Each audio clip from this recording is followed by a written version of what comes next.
Et donc, nous allons pouvoir poursuivre la suite de notre séance de conseil municipal et je vais passer la parole à Jean-Pierre Cassaza pour le rapport numéro 10 de validation du programme de l'opération prévisionnelle et d'un lancement de marché de maîtrise d'œuvre pour le théâtre Charles Dulin.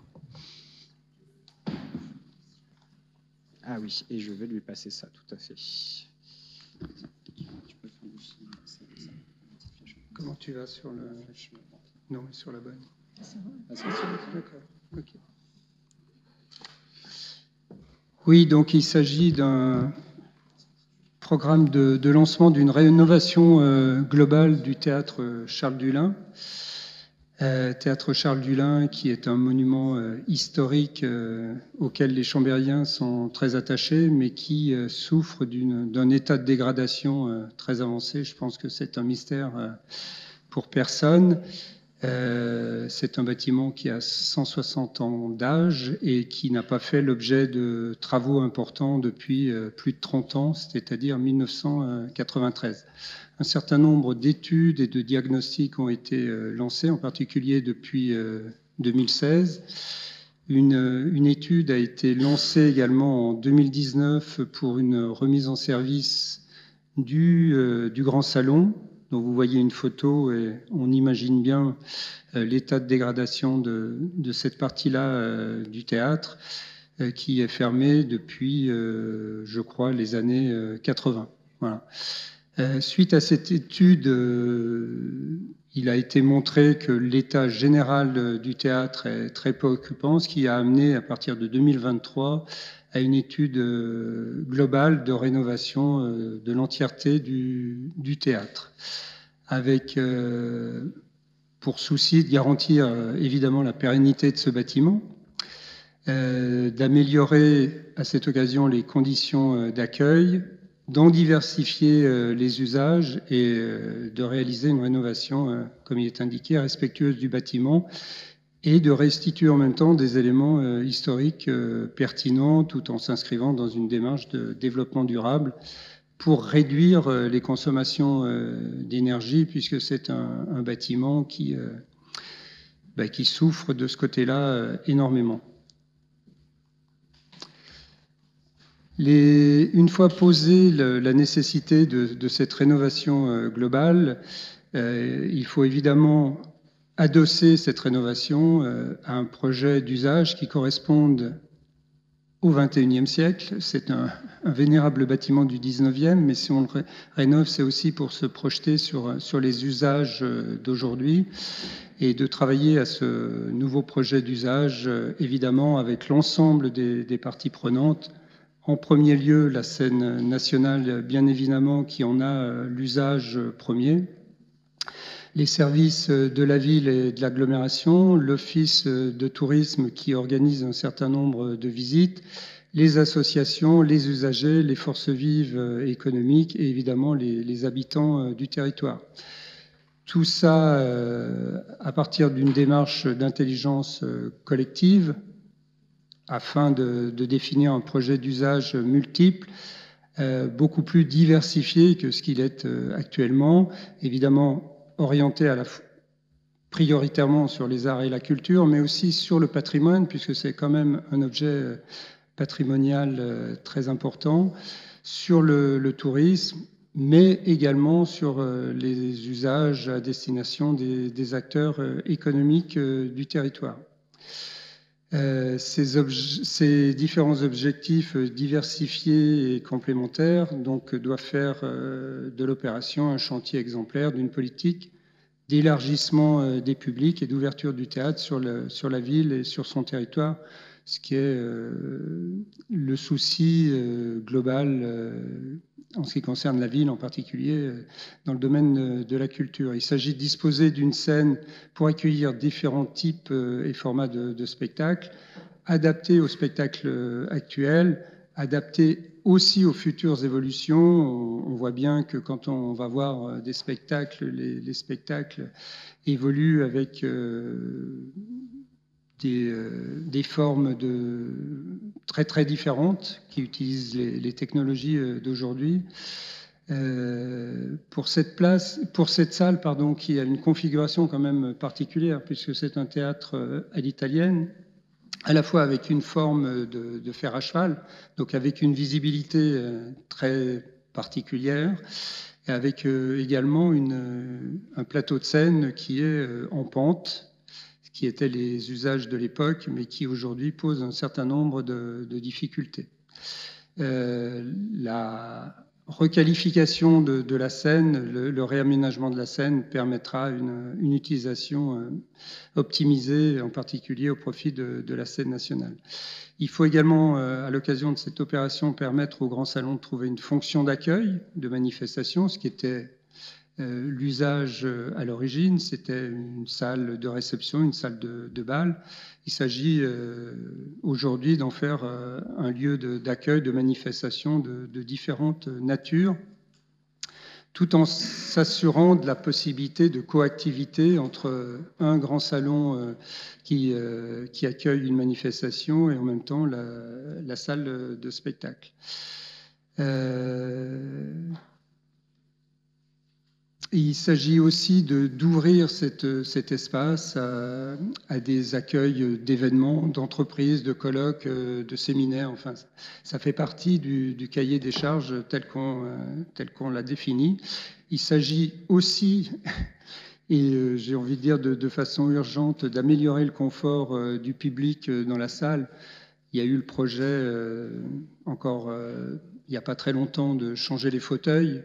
Quand on voit l'état des fauteuils et l'inconfort des fauteuils, il y a urgence de ce côté-là, mais pas uniquement du côté des fauteuils. Il s'agit aussi d'améliorer les services offerts dans le hall d'accueil et d'améliorer les conditions de travail des personnels et également l'accueil des artistes. Quand on va derrière la scène, dans les loges, on s'aperçoit de ces nécessités-là. Il s'agit aussi, enfin, de permettre des visites patrimoniales qui, pour l'instant, ne sont pas très nombreuses, mais qui devront monter en puissance une fois le théâtre rénové. Ces visites patrimoniales visant à la fois les habitants de Chambéry, de l'agglomération du département, mais aussi les touristes de passage.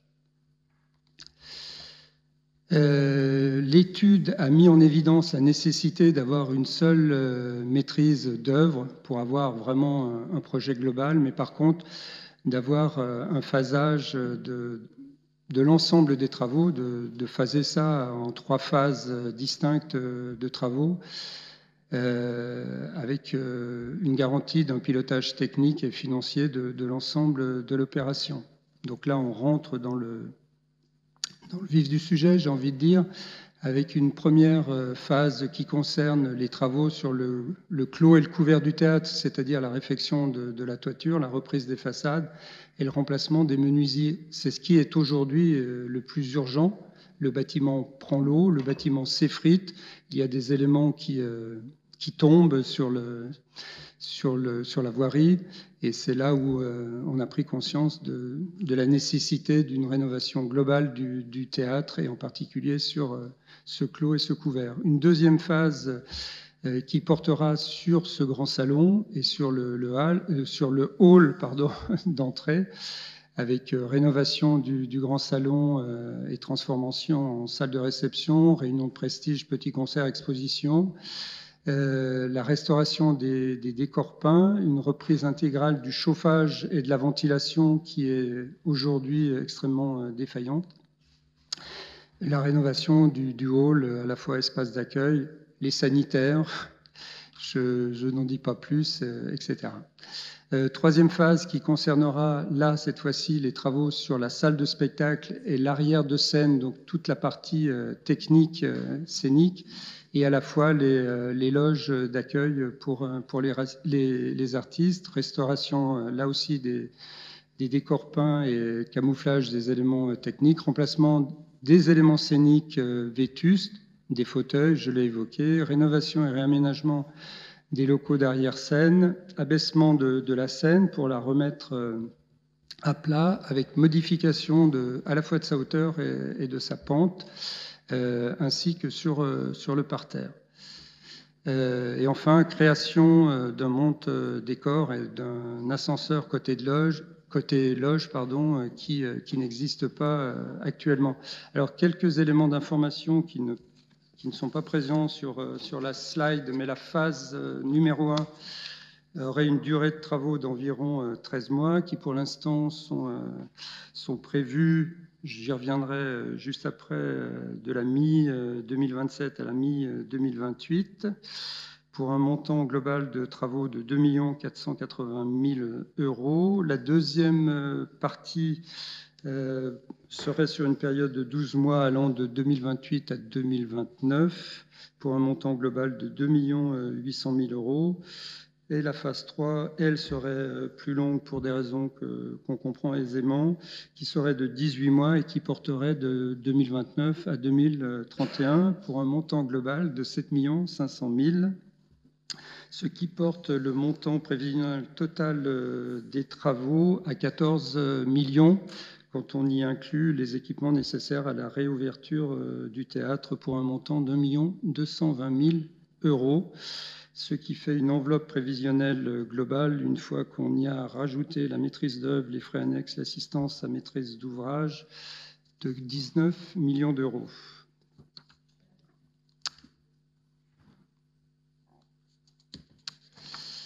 Alors, si on en vient à la maîtrise d'œuvre, le montant du marché de maîtrise d'œuvre est estimé, comme vous le voyez, à 2 300 000. Il est proposé de mettre en œuvre une consultation sous forme de procédure avec négociation qui se déroulera courant de cet été, avec 2 phases distinctes, une phase de candidature au terme de laquelle les candidats admis à présenter une offre seront sélectionnés. Il est précisé que ça se fera sans paiement d'indemnité. Le nombre de candidats admis reste à préciser. Et une deuxième phase qui sera une phase d'offre au terme de laquelle l'attributaire sera choisi.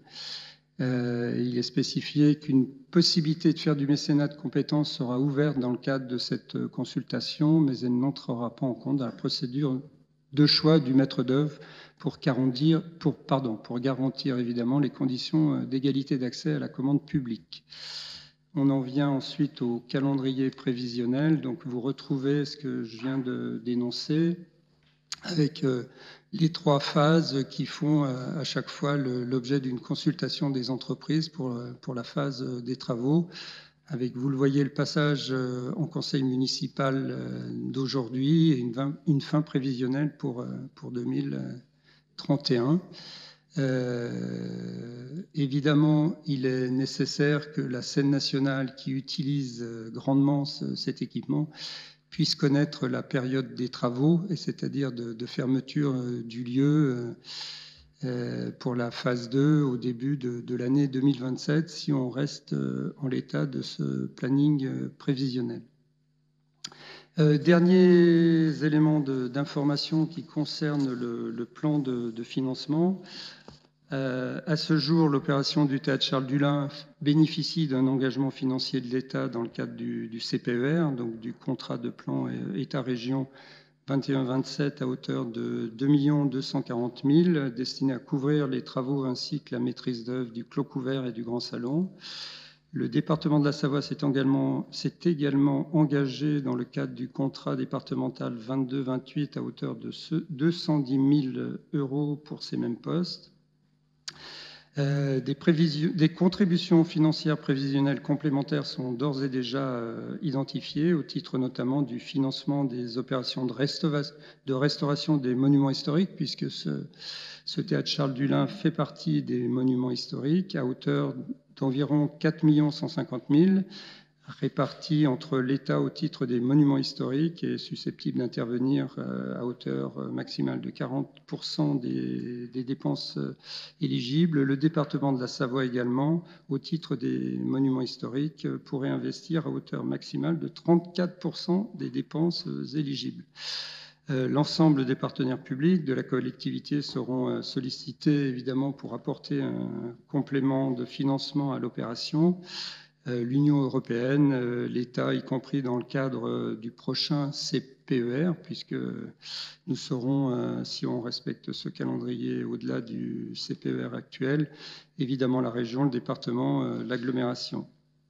Enfin, étant donné que la réalisation du projet s'inscrit dans une temporalité pluriannuelle, la ville de Chambéry poursuivra activement ses démarches pour obtenir les soutiens publics les plus élevés possibles, dont la réponse à des appels à projets non encore identifiés. En complément des contributions publiques, un financement est envisagé sous forme de mécénat en numéraire ou en compétences, ça a été évoqué tout à l'heure, de souscriptions populaires. Une souscription avait déjà été lancée par l'Académie de Savoie pour la réhabilitation du Grand Salon. L'objectif de financement pour cette partie-là est fixé à 3 millions d'euros et à signaler qu'un fonds de dotation soutenu par des entreprises privées a été créé en 2024 pour soutenir la rénovation du théâtre Charles Dulin afin de centraliser les dons émanant d'acteurs économiques et de particuliers. Ce fonds de soutien sera évidemment associé par la ville au financement de l'opération. Voilà, je vous remercie. Merci, monsieur l'adjoint, sur la présentation de ce rapport qui est aux confins de la culture, du patrimoine, et qui est un élément historique, un bâtiment qui compte effectivement dans la ville de Chambéry. Ce rapport, il est présenté après que beaucoup d'expertises aient été nécessaires au cours des plus de 2 dernières années, avec des architectes, monuments historiques, ABF évidemment, pour rechercher ce qu'était à l'origine le théâtre en 1864, pour se projeter dans les réhabilitations qui seraient faites pour, si possible, garder le théâtre tel qu'il était à la construction, à la fois sur les peintures, sur l'organisation des loges, qui ne sont pas comme elles l'étaient à l'origine. On a encore beaucoup de travail devant nous. Plusieurs experts sont passés aussi pour voir comment fonctionnaient les équipements scéniques, qui sont d'époque, qui sont à la fois très originaux, mais qui ne correspondent plus du tout à l'attente aujourd'hui des tourneurs et des artistes eux-mêmes.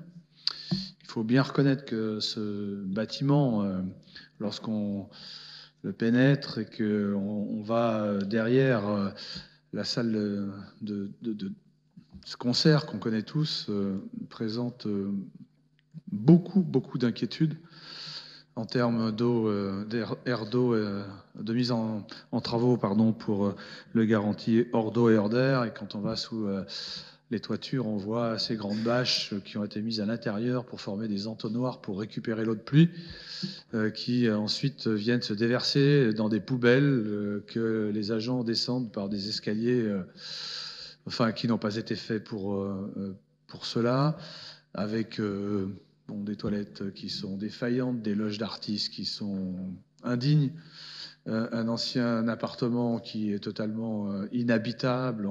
Bref, tout est à refaire. Et c'est parce que tout est à refaire qu'on ne peut pas commencer par tel ou tel travaux, même si une étude avait été effectivement engagée pour se dire il faut rénover la salle de bal, comme on l'appelle certains, parce que, y compris la rénover, elle, l'exposait à ne pas durer, dans la mesure où il y a aussi des fuites d'eau sur cette salle.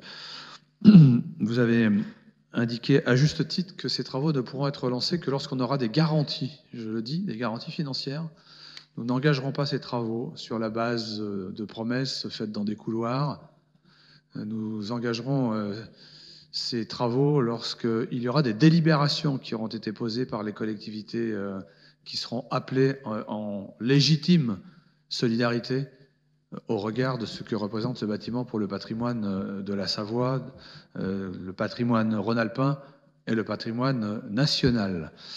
On a fait visiter ce bâtiment la semaine dernière, d'ailleurs en représentant de la Commission européenne, pour voir avec lui si des lignes dont nous ne connaissons pas l'existence pourraient nous soulager d'une dépense qui est présentée aujourd'hui à 19 millions d'euros hors taxe, qui évoluera sans doute en avançant avec les spécialistes de ce type de rénovation.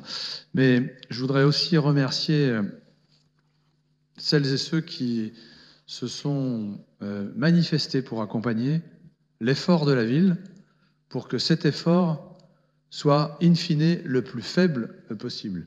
Je veux parler des personnes qui ont décidé de créer un fonds de dotation pour récolter des dons d'individus chambériens, mais également d'entreprises. Ça peut être aussi des opérations de mécénat de compétences que nous aurons ensemble à récolter et à faire fructifier pour effectivement laisser la plus faible possible au sol chambérien à travers effectivement le budget que nous pourrons lui affecter ici en conseil municipal. On voit aussi que c'est un travail de long cours qui occupera sur 2 mandats municipaux cette belle opération qui, je l'espère, motivera et réunira une unanimité qui sera aussi un gage de réussite pour mener à bien ce projet. Merci en tout cas Jean-Pierre Casaza pour la présentation.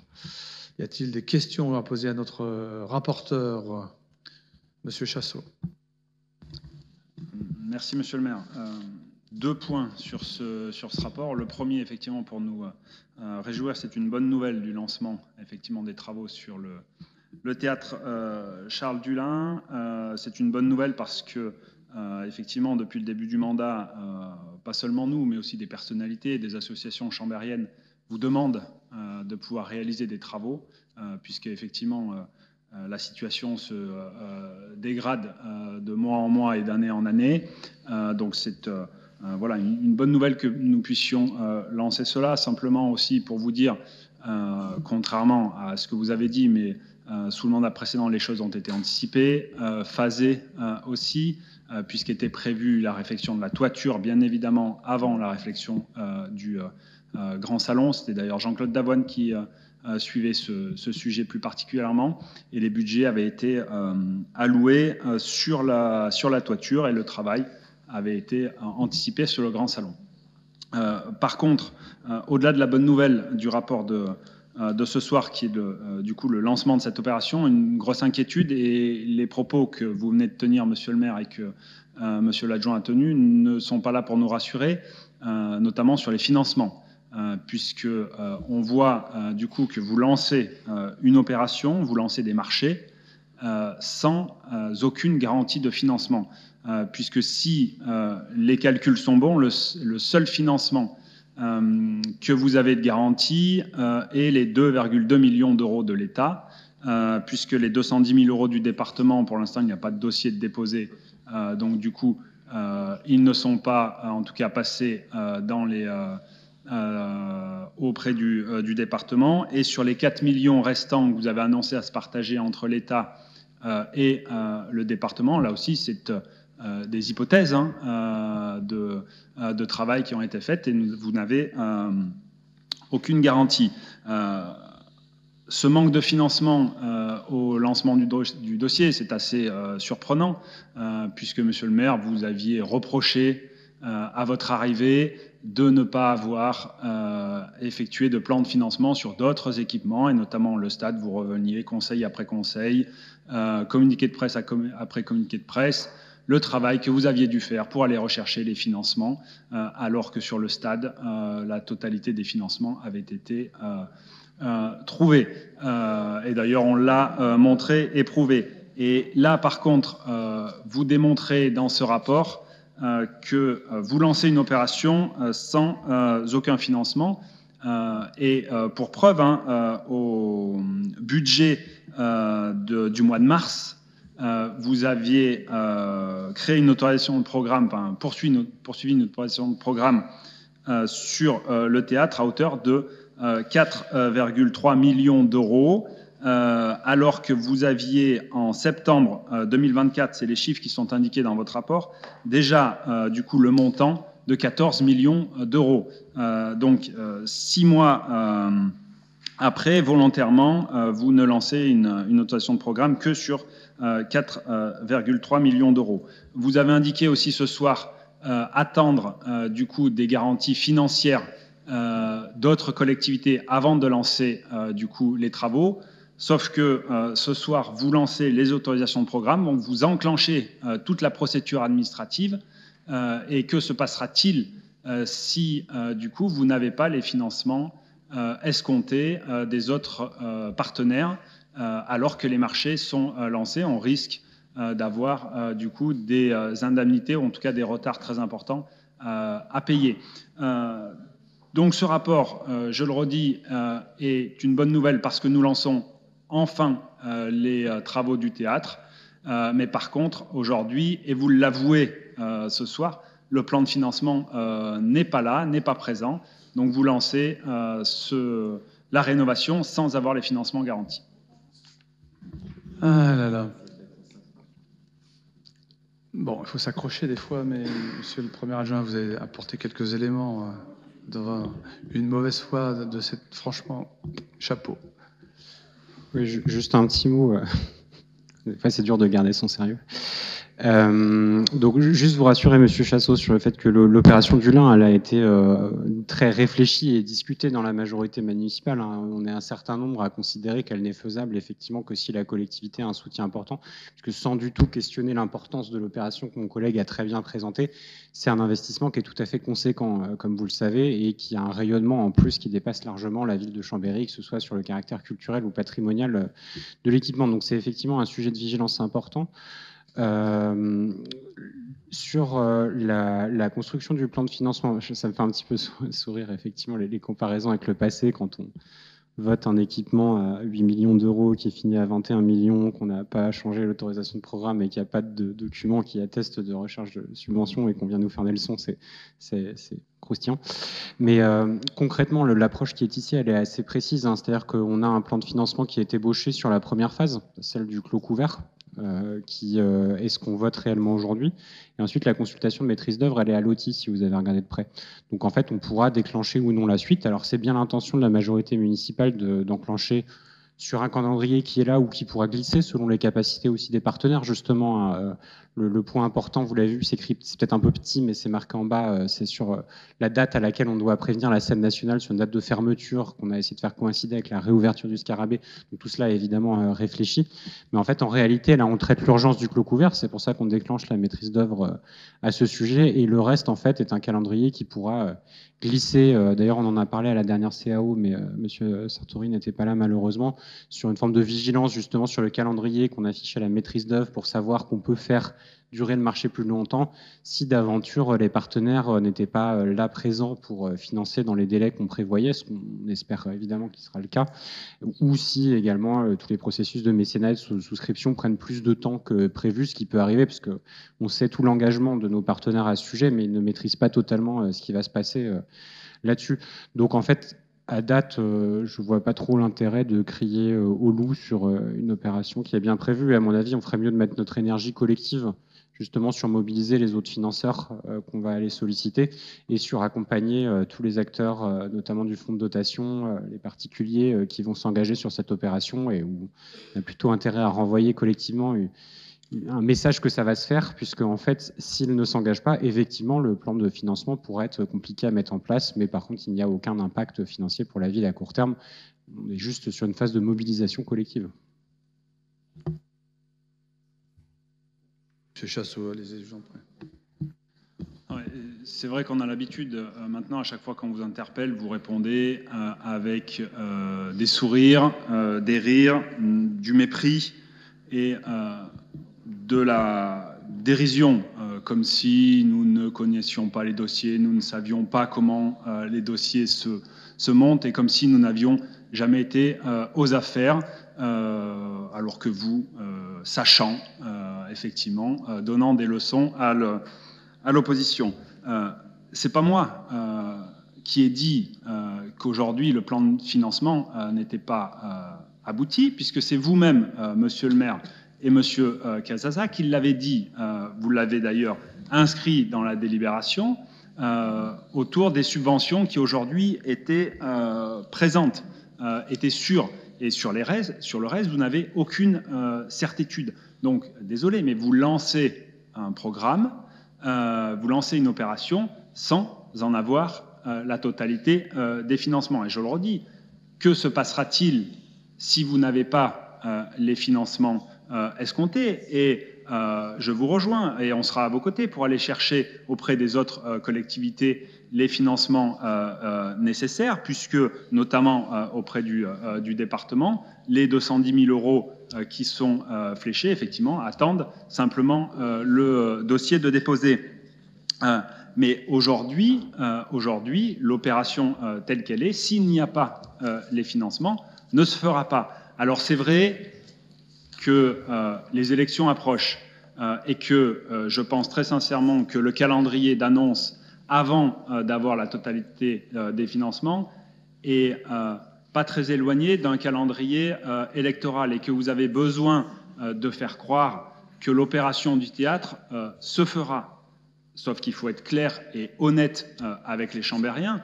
Aujourd'hui, si vous n'avez pas les financements, l'opération ne se fera pas.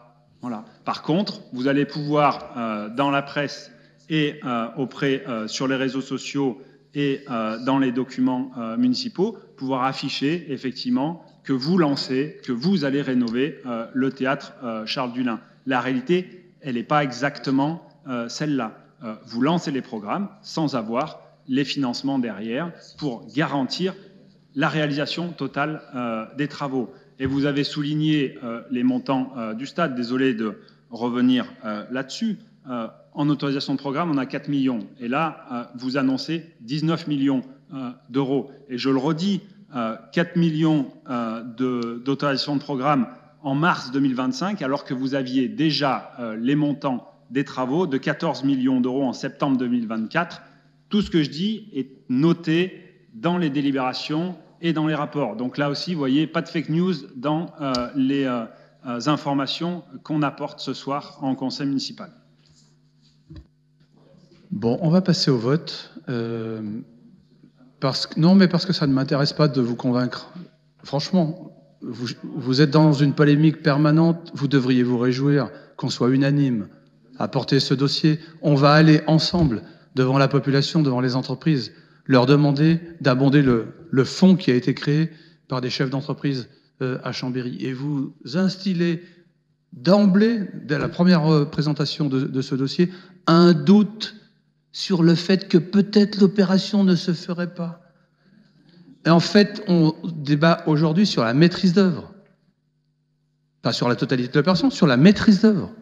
Et donc c'est la maîtrise d'œuvre aussi qui va affiner ces coûts. Et moi, je suis très optimiste, contrairement à vous. Moi, je pense que le département ne se défilera pas. Il sera au rendez-vous sur l'aspect patrimonial. Je pense que la région ne se défilera pas. Elle sera aussi au rendez-vous. J'ai déjà rencontré le président du conseil régional. J'ai confiance dans l'accueil positif qu'il m'a donné lorsque je suis allé voir. J'ai vraiment conscience. Le préfet sortant de Savoie était d'accord pour réabonder le contrat de plan État-région, le prochain.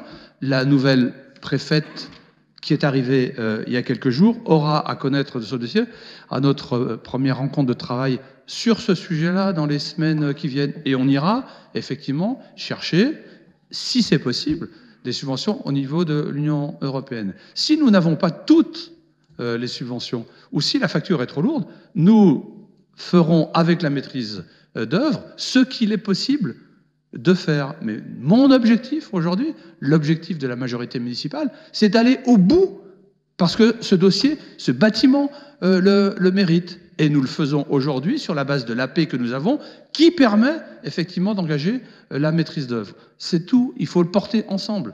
Et j'aimerais que vous partagiez cet enthousiasme pour la ville de Chambéry vis-à-vis de ce dossier. Pensez à toutes celles et tous ceux à qui nous allons dire « soyez à nos côtés ».